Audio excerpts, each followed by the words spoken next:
This illustration took me 5 hours, but what you're seeing here is the final 10%.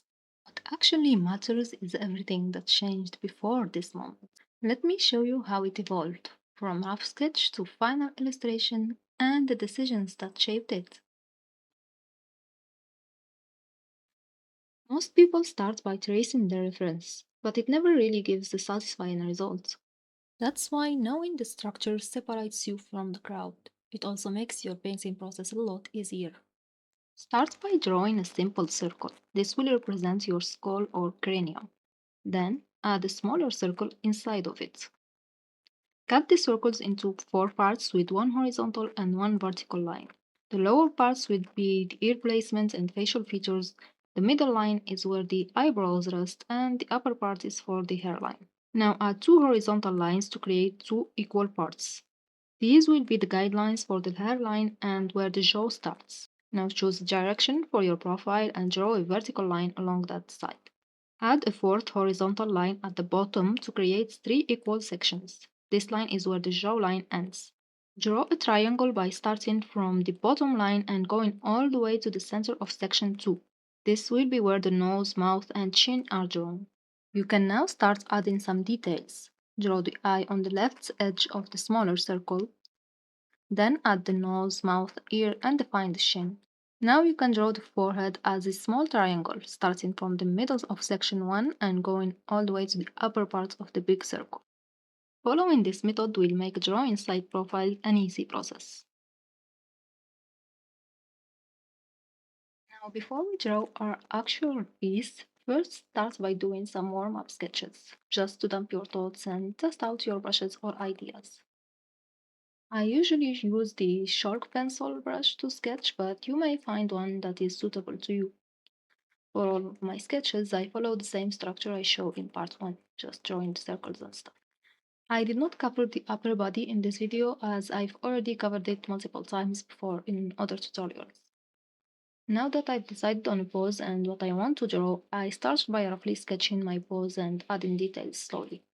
You can always check the accuracy of your sketch against a reference or 3D model if you want. If you can see, like, my pose is pretty stiff, and so to break the stiffness, I decided to draw the hair in a flowy way. For the line art, I first lowered the sketch layer opacity, and then on a new layer I use mapping or rough pen to cleanly draw over the sketch lines. Your line art can be sketchy and you can use the eraser to clean it up. I learned this method from a Chinese artist and it's quite liberating.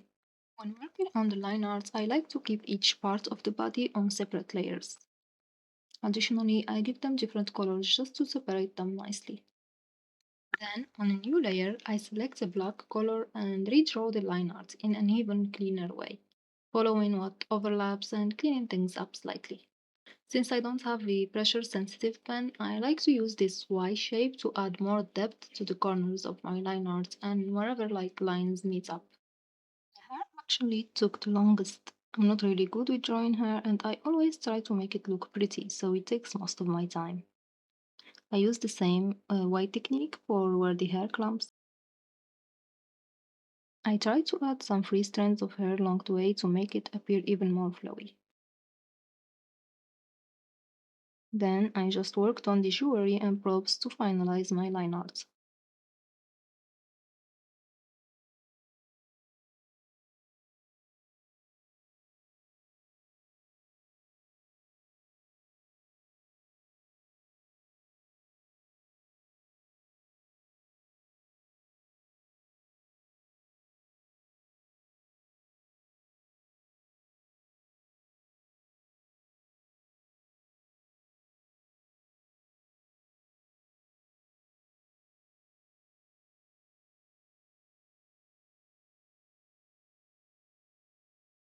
And this is how I finalized my line art. For coloring, I like to give my drawings a base color first.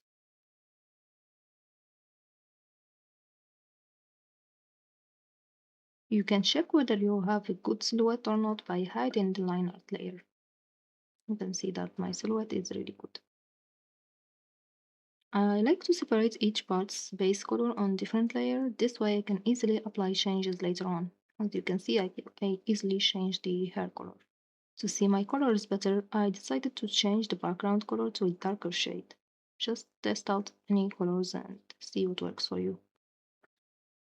Since my base colors are each on a separate layer, I can easily change the colors whenever I want to. Now is the phase where you can explore and paint freely. I use the multiply layer mode for shadows and usually glow, dodge, or add for highlights. I added some makeup to make the face livelier and also added some shadows and highlights to the face. For blending, Clip Studio has a variety of options. I usually just use the Painterly blender or sometimes the blend.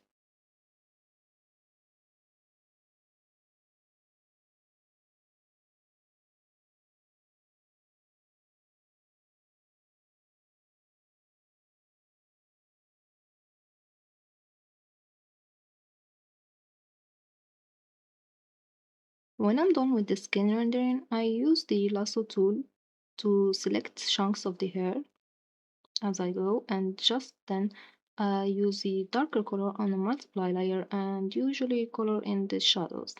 If they're too dark, I lower the layer's opacity until I'm satisfied.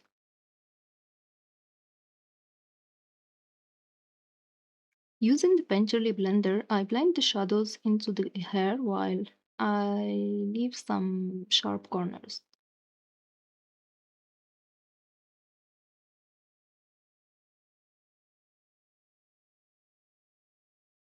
Then I go back and select the parts where the hair meets and paint them in an even darker color using a new multiply layer. This will add more depth to our hair. The rest of the process is the same, placing shadows and highlights on different parts and then blending them as I go.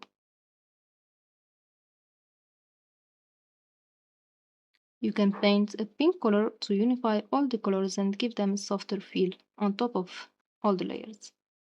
I then finish my painting by adding some texture to the background using the overlay mode with custom brushes. And that's it. This is my process for this piece. I hope you enjoyed this video and thank you for staying this far if you did. If you like this video, please like and share it with your friends. It would mean a lot. Then I go back and select the paint. You can see my custom brushes tutorial in the description below.